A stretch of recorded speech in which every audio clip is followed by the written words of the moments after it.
Breaking news Jubilee Hills నివాసంలో chit-chat నిర్వహించారు CM Revanth Reddy. KCR ఆయన కొడుకు ఆర్థిక ఉగ్రవాదులన్నారు సీఎం రేవంత్ రెడ్డి. రాష్ట్ర ఫైనాన్షియల్కు సంబంధించి కూడా ఇద్దరు ఎంతో దోచుకున్నారంటూ కూడా సీఎం రేవంత్ రెడ్డి అయితే కీలక వ్యాఖ్యలు చేశారు. ఏదైతే అటు కేసీఆర్ వచ్చి అటు రాష్ట్రంపై నిప్పులు చెరిగించారని చెప్పాలి. దానికి కౌంటర్ గా కూడా అటు సీఎం రేవంత్ రెడ్డి అయితే తన నివాసంలో చిట్చాట్ ఏర్పాటు చేసి కూడా కేసీఆర్ చేసిన వ్యాఖ్యలకైతే స్ట్రాంగ్ కౌంటర్ ఇచ్చారు.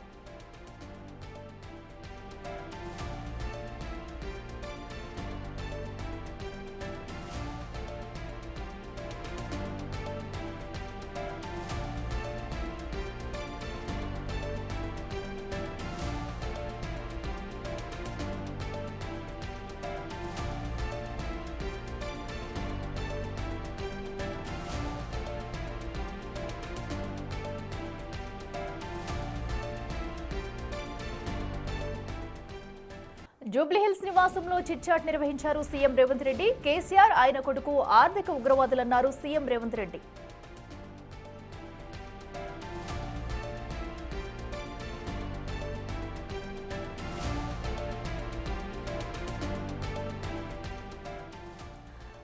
కేసీఆర్ పై కూడా విరుచుకుపడ్డారు సీఎం రేవంత్ రెడ్డి. తన నివాసంలో ఏర్పాటు చేసిన చిట్చాట్ లో కీలక వ్యాఖ్యలు చేశారు. అయితే కేసీఆర్ చేస్తే లబ్ధి పొందేది ఎవరు అంటూ కూడా ఆయన ఒక క్వశ్చన్ చేశారు.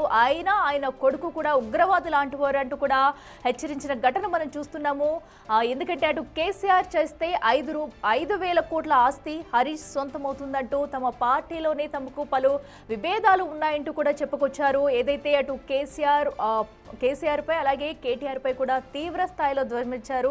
కేసీఆర్ ఆయన కొడుకు ఆర్థిక ఉగ్రవాదులంటూ కూడా సీఎం రేవంత్ రెడ్డి అయితే కీలక వ్యాఖ్యలు చేశారు. రాష్ట్ర ఫైనాన్షియల్ సిస్టమ్ ను రేప్ చేశారంటూ కూడా ఆయన వ్యాఖ్యలు చేసిన ఘటన మనం చూస్తున్నాము. 8.11 లక్షల కోట్లు అప్పులు చేశారు. వాటన్నింటికి కూడా ఇప్పుడు ఈ ప్రభుత్వంలో వడ్డీ కట్టుకుంటా వస్తున్నాము. సో ఆ అప్పు చేసిందంతా కూడా ఎక్కడ పెట్టారంటూ కూడా క్వశ్చన్ చేశారు సీఎం రేవంత్ రెడ్డి. అది కాళేశ్వరంపై సిబిఐ విచారణ జరగాలన్నారు. ఇక ఈ కారేస్ కేసులో ఐఏఎస్ అరవింద్ కుమార్ విచారణకైతే డిఓపిటి నుంచి ఎందుకు అనుమతి రావడం లేదంటూ కూడా చెప్పుకొచ్చిన తీరు మనం చూస్తున్నాము. అయితే ఇప్పటికే అటు కాళేశ్వరంపై జరిగిన అవకతవకలకు సంబంధించి కూడా ఇటు కాంగ్రెస్ ప్రభుత్వం వచ్చినప్పటి నుంచి పోరాడుతూనే విచారణలు జరుగుతూనే ఉన్నాయి. దానికి సంబంధించి డిఓపిటి నుంచి ఎందుకు అనుమతి రాలేదంటూ కూడా క్వశ్చన్ చేశారు. సో ఇప్పటి వరకు కూడా ఎందుకు ఫామ్ హౌస్ వదిలి బయటికి రాలేదు, సో ఇన్ని రోజుల తర్వాత కూడా ఎందుకు రావాల్సి వచ్చింది, సో ఫామ్ హౌస్కే పరిమితమయ్యి రాష్ట్రాన్ని అప్పులు పాలు చేశారంటూ కూడా తీవ్ర స్థాయిలో ధ్వజమెత్తారని చెప్పాలి.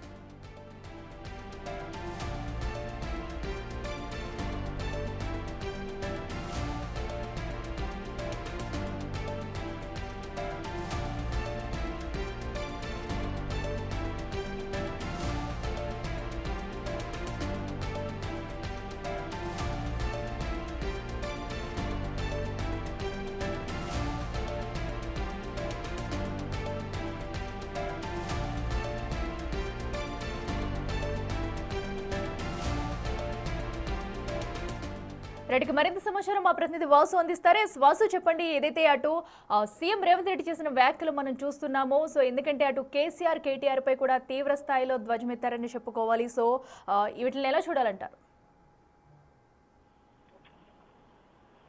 చూస్తా ఉన్నాం. ఏదైతే ఈ రోజు కేసీఆర్ మీడియా సమావేశాన్ని ఏర్పాటు చేసి కూడా పాలమూరుతో పాటు ఇతర నీటి ప్రాజెక్టుల విషయానికి సంబంధించి రేవంత్ రెడ్డి ప్రభుత్వం ఒక తట్టడి మట్టి కూడా తీయలేదన్నటువంటి అంశానికి సంబంధించి కూడా ప్రాజెక్టులన్నీ కూడా పెండింగ్ లో ఉన్నాయి, ఎక్కడ కూడా ప్రభుత్వం పట్టించుకోవట్లేదు అన్నటువంటి వ్యాఖ్యలు చేశాడు. దీనికి సంబంధించి కూడా రేవంత్ రెడ్డి కొద్దిసేపటి క్రితమే మీడియాతో చిట్చాటు చేస్తూ కూడా చాలా కీలక వ్యాఖ్యలు చేయడం జరిగింది.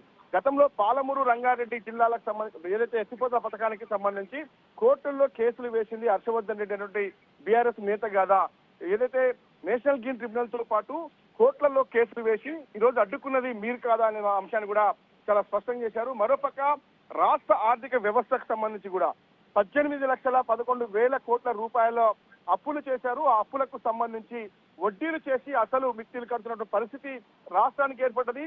రాష్ట్ర ఆర్థిక వ్యవస్థ పైన కూడా తండ్రి కొడుకులు అత్యాచారం చేశారు అన్నటువంటి కీలక వ్యాఖ్యలు రేవంత్ రెడ్డి మాట్లాడారు. మరోపక్క వీళ్ళు పూర్తిగా కూడా ఫైనాన్షియల్ ఉగ్రవాదులు, టెర్రరిస్టులు అంటూ కూడా కీలక వ్యాఖ్యలు కేటీఆర్ ను ఉద్దేశించి చేయడం జరిగింది.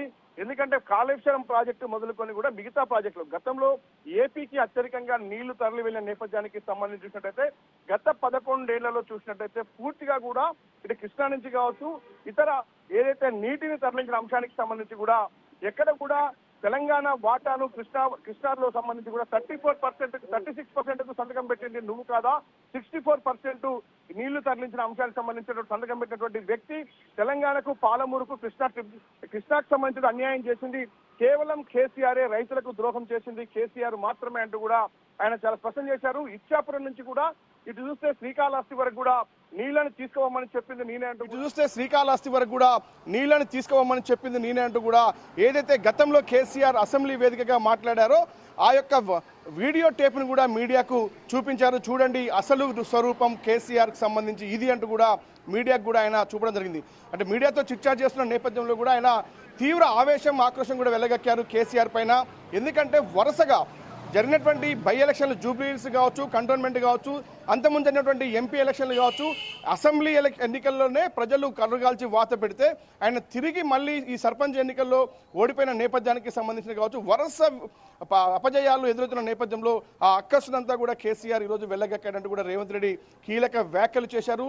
నీటి ప్రాజెక్టుల విషయంలో తెలంగాణకు అన్యాయం జరిగిందంటే అంతకుముందు కాంగ్రెస్ ప్రభుత్వం తీసుకొచ్చినటువంటి అన్ని ప్రాజెక్టులకు సంబంధించి ఒక్క పంపు కూడా కేసీఆర్ తెచ్చింది లేదు కృష్ణాకు సంబంధించి. కానీ ఈరోజు ఆయన చేస్తుంది మాత్రం తెలంగాణ 10 ఏళ్లలో ఉన్నటువంటి ఏ ఒక్క ప్రాజెక్టును కూడా ఆయన 10 ఏళ్ల పాటు పాలించి కూడా ఎక్కడ కూడా పూర్తి చేయలేదు అన్న విషయాన్ని ఇప్పటి వరకు దాదాపు 60,000 కోట్ల పైగా ఈరోజు పాలమూరుకు సంబంధించిన విషయంలో ఖర్చు పెట్టామని రేవంత్ రెడ్డి స్పష్టం చేశారు.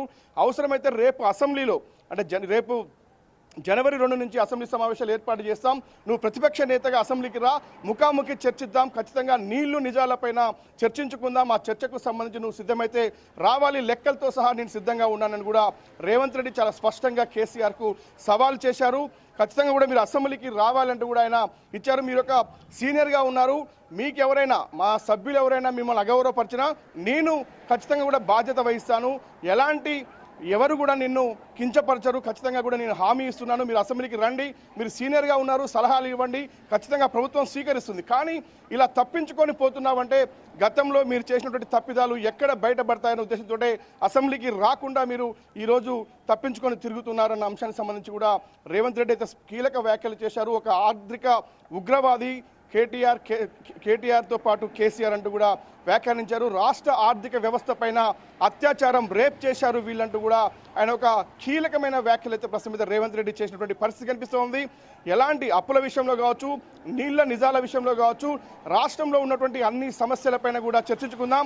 మీరిచ్చినటువంటి హామీలేంటి, నెరవేర్చిన రైతుల విషయంలో, యూరియా విషయంలో కూడా చేసినటువంటి వ్యాఖ్యలకు సంబంధించి గతంలో ఏ విధంగా ఉంది, అసలు యూరియా ఇవ్వాల్సింది ఎవరు, కేంద్రం.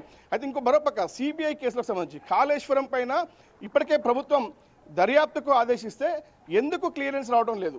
మరోపక్క ఈ కార్ రేసింగ్ కేసుకు సంబంధించినటువంటి అరవింద్ కుమార్ డిఓపిటి మీద ఎందుకు క్లియరెన్స్ రావడం లేదు. అంటే వీటన్నిటి విషయంలో కేసీఆర్కు కేంద్రం నుంచి ఒక స్పష్టత వచ్చింది కాబట్టి అంటే ఇండైరెక్ట్గా ఇటు పక్కన బీఆర్ఎస్ బీజేపీ ఒకటే అన్న ఉద్దేశాన్ని మాత్రం రేవంత్ రెడ్డి స్పష్టం చేశారు. వాటిపైన ఈరోజు క్లియరెన్స్ రావడంతో ఆయన ధైర్యంగా ఫామ్ హౌస్ వదిలి బయటకు వచ్చారు, అందుకనే మాట్లాడుతున్నారన్న విషయాన్ని రేవంత్ రెడ్డి స్పష్టం చేశారు. ఎందుకంటే కేటీఆర్ ఈ కార్ రేసింగ్ కేసులో డిఓపిటి అనుమతి ఎందుకు రావడం లేదన్న విషయాన్ని ప్రశ్నిస్తూనే కాళేశ్వరం పైన విచారణకు ఆదేశించినప్పుడు సిబిఐ ఎందుకు క్లియరెన్స్ ఇవ్వడం లేదన్న అంశానికి సంబంధించి ఈ అన్నిటి మీద కూడా చాలా స్పష్టంగా రేవంత్ రెడ్డి మాట్లాడడం జరిగింది.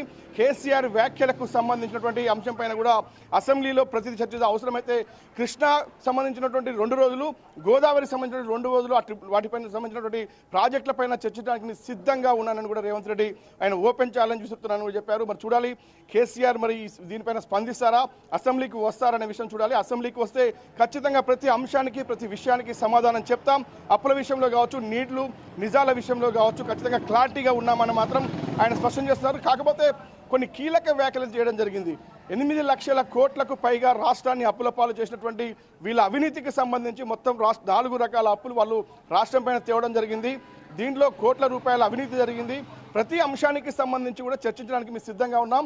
ఇప్పటికే వీళ్ళు చేసినటువంటి ఆర్థిక ఉగ్రవాదానికి, ఆర్థిక అత్యాచారానికి సంబంధించి కూడా ప్రజలు ఇప్పటికే బుద్ధి చెప్పారు, శిక్ష విధించారు. వాళ్ళకు ఇంకా బుద్ధి రావడం లేదు. ఒకరికేమో ఒకరికేమో అహంకారం తగ్గలేదు, మరొకరికి మూసీలో ఎంత కంపు ఉందో వాళ్ళ కడుపులో అంత విషం ఉందన్న విషయాన్ని కూడా ఆయన స్పష్టం చేస్తూ కూడా మాట్లాడడం జరిగింది. చూడాలి మరి ప్రస్తుతం రేవంత్ రెడ్డి వ్యాఖ్యలకు మరి బీఆర్ఎస్ శ్రేణులు ఎలా స్పందిస్తాయో చూడాలి. కీలక వ్యాఖ్యలు అయితే చేయడం జరిగింది. ప్రతి విషయంలో నిధులు నీళ్లు విషయంలో కూడా ప్రతిదీ మాట్లాడడానికి మేము సిద్ధంగా ఉన్నాం.